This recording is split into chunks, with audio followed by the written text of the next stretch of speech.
And Manasseh set a carved image, the idol which he had made in the temple in the house of God. The very place that God had said to David and Solomon.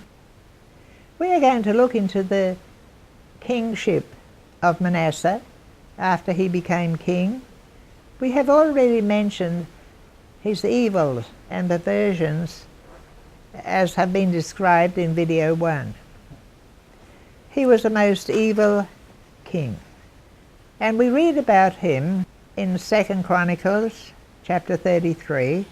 Now it tells us in 2 Chronicles chapter 33 of the Old Testament that Manasseh was 12 years old when he began to reign. Just 12. So all the things that we have been describing from the Ascension of Isaiah concern Manasseh in his childhood. Remember, he is the heir to the throne. He was obviously a precocious child. He was obviously under the control of teachers from those evil religions who themselves were sent by Satan to Manasseh, who as a child was filled with Satan.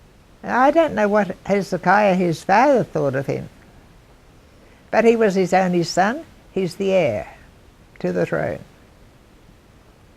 And it's said he reigned 55 years in Jerusalem. All that time, most of it, not all of it, he did evil in the sight of the Lord and continued taking the nation into it year after year. They followed the abominations of the heathen. The very heathen the Lord had cast out from the land when the children of Israel went in and they had to kill many a tribe to cast out the evil. People wonder about wars. Well, those wars directed to the children of Israel as they went into the land of Canaan were to rid the world of Canaan, their world, of these very abominable evils that filled the land. God did not want his people associating with such people. But of course, if you read the Bible, you'll see they did not cast them all out. They left some there because they loved what they were doing. Many times in our Christian life, we withhold from ourselves from following most of the evil that the people around us do. But if we continue to associate with them, whether personally or on television, some of it rubs off on us, or in reading books. Now, I have been guilty of reading books and watching television in years past. So it's not me just sitting here making accusations against everybody. I'm making it about myself. All of us. That's why God does even now today send judgments upon the earth that are wars. The book of Isaiah actually says the judgments of God are in all the earth. And so we do not know which war is a judgment upon which nation. We might have our ideas. We don't know for sure. It could be a judgment, it could be just an act of Satan, we don't know. But this is what God does. Now Hezekiah had broken down the high places on the mountains, the groves, the altars that existed to Baalim, that were there before he became king. And they had groves of trees up there and worshipped all the host of heaven. They worshipped the stars, the planets, the moon and the sun. They worshipped the angel spirits that were up there. If you read some of the lost books of the Bible, you'll see for sure that angels were and still are, I believe, involved in carrying on the work of creation by God, because they're His servants and they do His bidding. Still involved in causing the sun to go backwards and forwards. Still involved in causing the moon to go backwards and forwards. This is what the Bible says. Not only the lost books, the Bible itself. The angels are involved. But there were fallen angels, as we read from Genesis 6. They're still around, some of them. And these were the demon spirits that Judah had worshipped, and which Hezekiah began to eliminate from the land. Yes, this is what he did. In verse 4, Manasseh built altars in the house of the Lord, where the Lord had said in Jerusalem, I get it, where the Lord had said in Jerusalem shall my name be forever. He didn't build altars to the Lord. He built altars to the host of heaven and to Baalim in the house of the Lord. And he built altars for all the host of heaven in the two courts of the house of the Lord, the temple. And he caused the children to pass through the fire in the valley of the son of Hinnom. You read about that. I think it's in the book of Revelation or somewhere there. And people, of course, misunderstand it. But also he observed times and used enchantments and used witchcraft and dealt with the familiar spirit and with wizards. Do you think those things have disappeared from our world? We need to realize that those evil things continued all the time, here and there throughout the history of the Old Testament of the Hebrews, the Israelites. And particularly when they were deported to Babylon for all those years, many of them followed worse evils in Babylon. And the Pharisees who were there followed such evil in Babylon that they took to themselves what later became the written Mishnah, the written Talmud, the written Kabbalah, full of these things. Even today, those books are followed by those people who, in a cultic manner, are descendants of the Pharisees. They are not genealogically descendants of the Pharisees. When it comes to their cultism of the Kabbalah and the Talmud and the Mishnah and the Zohar, they are the cultic descendants of the Pharisees. And what do they do from those books? They observe times, they use enchantments, they use witchcraft, they deal with familiar spirits day after day, today. And they deal with wizards today. Now, I dare to say this because I have read many a book written by the scholars of those people. I have written books by scholars of those people, and they're brilliant scholars who have left such practices and either become Roman Catholics not following those practices, or I don't know what other religion they follow. Maybe the odd Messianic Jew, but I have not read a book by them. And Manasseh set a carved image, the idol which he had made in the temple in the house of God. The very place that God had said to David and Solomon, This is the house, and in Jerusalem, which I have chosen, and I will put my name there forever. So Manasseh did all this evil. Now, we do understand this, that there were quite a few writers to Chronicles and to Kings. So many prophets were involved in the writings of Chronicles and Tribes.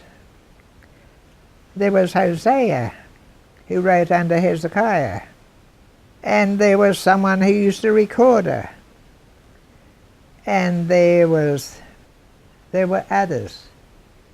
There was Ezra with Haggai and Zechariah and Malachi. They wrote parts of those books. Did you know that before? I didn't really. I looked it up to find out.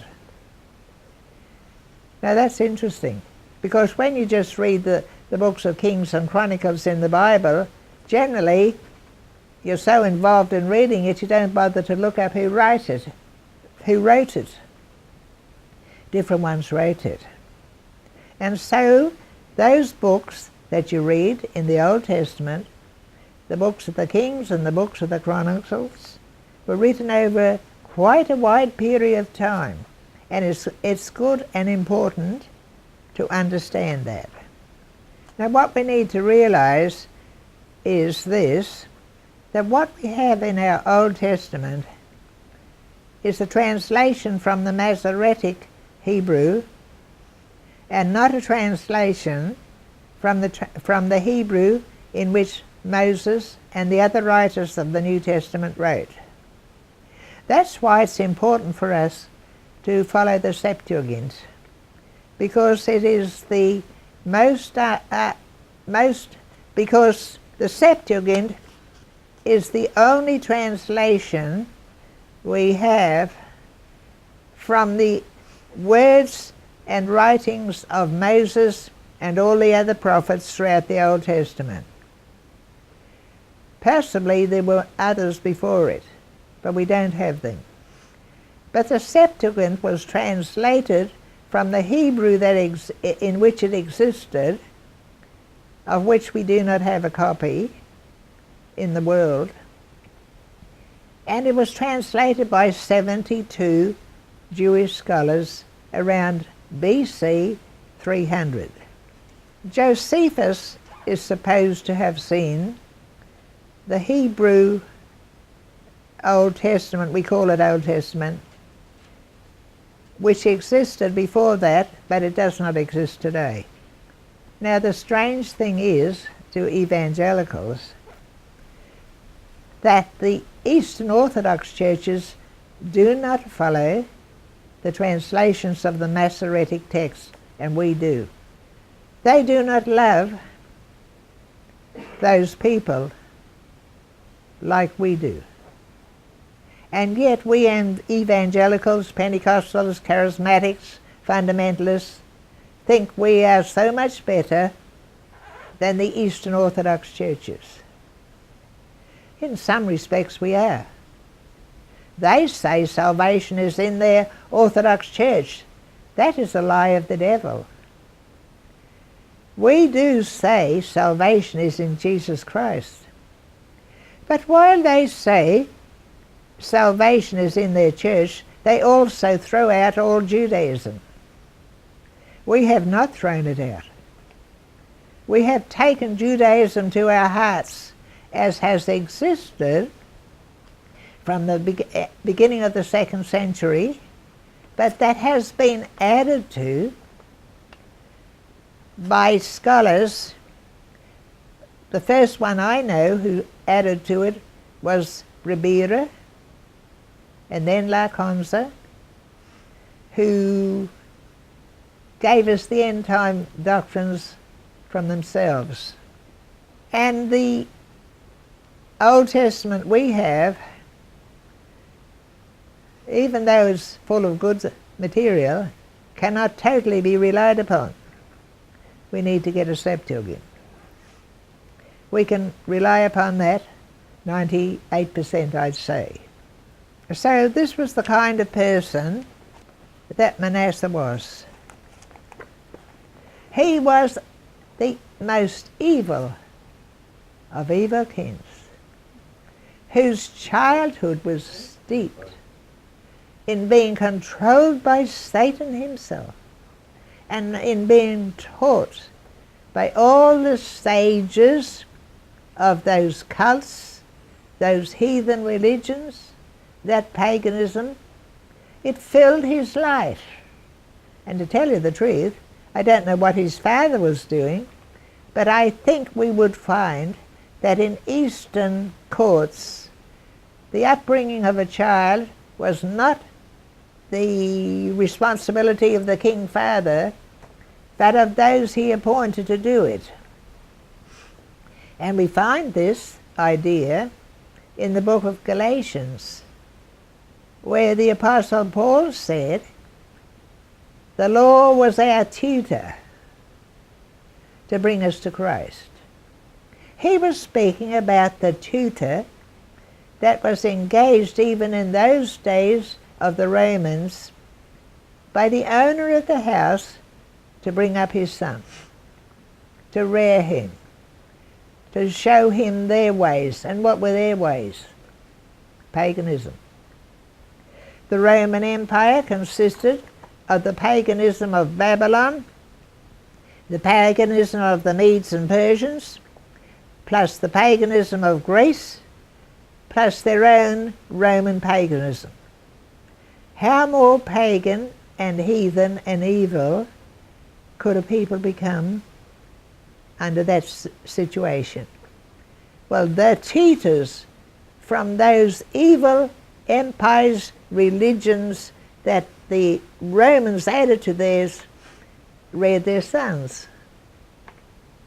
And so their sons were full of all these demonic influences. Now the Apostle Paul used that as an illustration to point out that the law, not that the law was evil, the law is good, the law is perfect, that the law was merely a tutor that he saw around him in all the Roman upper class households. The law was a tutor to bring them to Christ, only a tutor. So that's a wonderful picture we have in the book of Galatians, explaining how Manasseh was reared with that kind of a tutor, not the law. I doubt if he was ever taught the law. He certainly did not follow it. He was obviously, and it is said in the book of the Ascension of Isaiah, that he was taught, and it said so in one of the verses in the Old Testament, that he was taught those things. And so his heart and life was filled with evil all the days of his life as a child, from probably age 2 to age 12. Such was the evil king Manasseh. Now the strange thing is to evangelicals that the Eastern Orthodox churches do not follow the translations of the Masoretic text, and we do.